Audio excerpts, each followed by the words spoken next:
Good morning. আর একটা নতুন ব্লগে সবাইকে স্বাগত জানাই। এই যে স্নান টান করে চা খাচ্ছি, তারপরে রান্না বান্না করব। আজকের আবার ডিপির কাজে বের হব। আজকে ডিপির কাজ আছে মেনকামার বাড়ির কাছে, তিলকচন্দ্রপুর।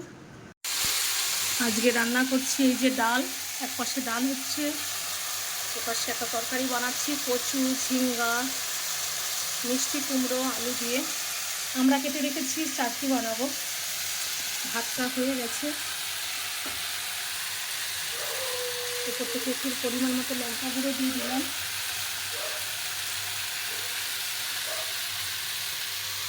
আকাশ একদম মেঘলা হয়ে আছে, ভীষণ গুমোট, আবার মনে হয় বৃষ্টি আসবে। হলুদ গুঁড়ো দিয়ে দিয়েছি,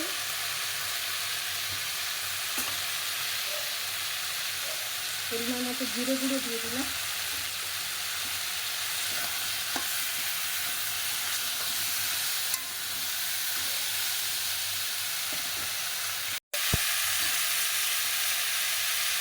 পরিমাণ মতো সর্ষে বাটা দিয়ে দিলাম।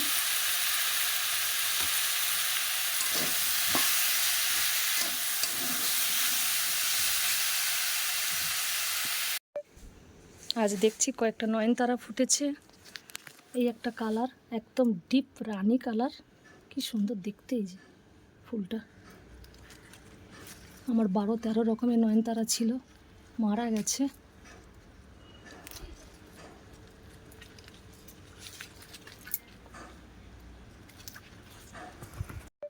এখানে কি সুন্দর একটা টগর ফুল ফুটেছে, এই যে কত বড়। এই তো আমরা আজকে ডিপির কাছে এসেছি, পূর্ব গঙ্গাধরপুর, কালীনগর। মধুমিতা মা, মেনকা মা আর আমি।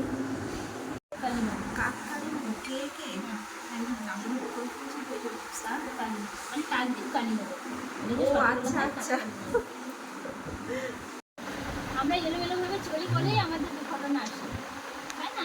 আমাদের সঠিক পথটা বুঝি, সেই সঠিক পথটা আমি এইভাবে বুঝি। ওরা হয়তো তখন বুঝতে পারেনি, কিন্তু তারা বিকৃত নয়।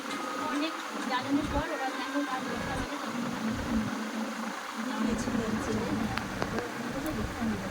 তখন বুঝতে পারবে যে সত্যি আমাদের যে সঠিক পথ যিনি দেখাবেন, তাকে তো আমাকে অনুসরণ করে চলতে হবে। তাকে না ধরলে আমি ছোটোবেলা থেকে যখন হাঁটাতে শিখবো, তাহলে আমার মা আমার হাতটা ধরে আমাকে আস্তে আস্তে করে হাঁটা শেখাবে, তারপর তো আমি হাঁটাটা শিখবো। তো সেই রকম আমাদের সঠিক পথে চলতে গেলে আমাদের একদম যে রাস্তা দেখাবে পথপ্রদর্শক, তাকে অনুসরণ করে আমাদের চলতে হবে, ঠিক আছে? সেই জন্য বলবো তাকে স্মরণ করে প্রত্যেকদিন যদি তাকে আমি বলবো ভগবানকে দিয়ে আমার মুখ্যমন্ত্রী গাইডেন্সে তার নামটা আমার সবসময় আমার মনে থাকে। অবশ্যই তিনি আমার সব সারাদিনের ভাড়া আমি তাকে দিয়ে দেবো। হ্যালো, ঠিক আছে? আর সেগুলো প্রতিদিন দিচ্ছি মানে কি, তাকে বলছি আমি কাজে যাচ্ছি মানে কি, তার সঙ্গে প্রতিদিন আমার একটা যোগাযোগ থাকছে, তাই না?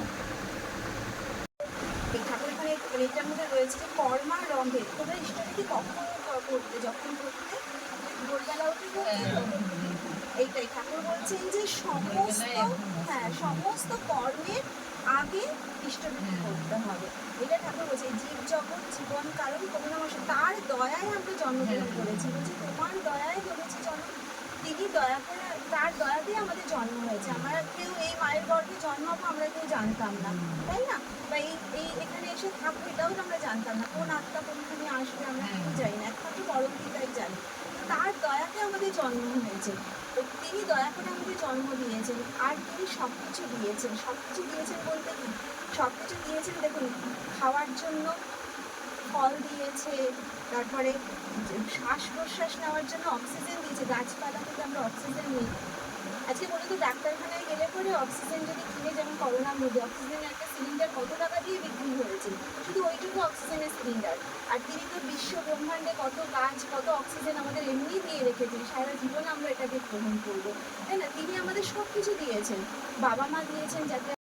এই যে মায়ের বাড়িতে আমরা এসেছি ডিপির কাজে, মা আমাদের পান খাওয়াচ্ছে। এই তো সুপারি, হ্যাঁ সুপারি, ওই পানের সঙ্গে দাও, থেতো করে দাও।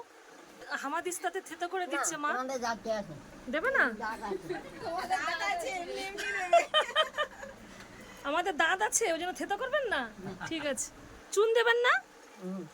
চুন দিয়ে দিন একটু করে। পিসিদের বাড়ি আছে, বড় বৌদিদের বাড়ি আছে, ওনারা কিনে যেতে পারবে না। বাবা, আমার সেই পান খাওয়া মনে আছে, মাথা ঘুরে গেছে, আমি কোনদিন খাবনি আর।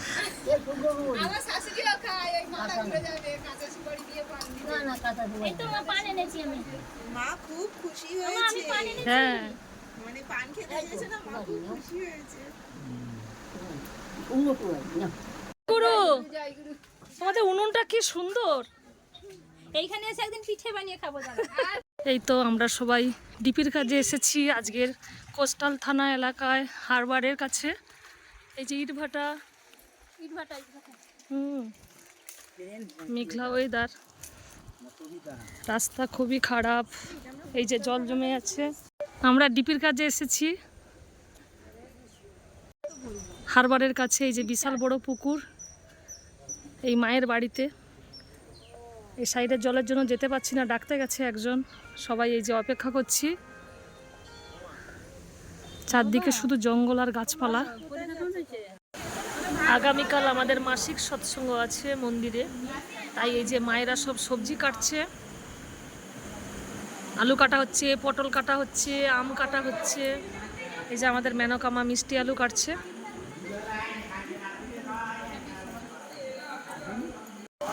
এই যে সবজি কাটার পর সব দাদা মায়েরা এই যে সব খাওয়া দাওয়া করছে। এই তো মন্দির থেকে এসে আমরা খেলা দেখছি। আজকে সাউথ আফ্রিকার ইন্ডিয়ার ফাইনাল খেলা। ইন্ডিয়া করেছে 176 রান।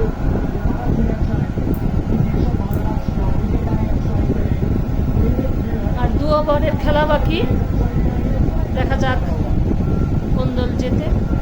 সবাই ভালো থাকবেন। আজকের মতো গুড নাইট।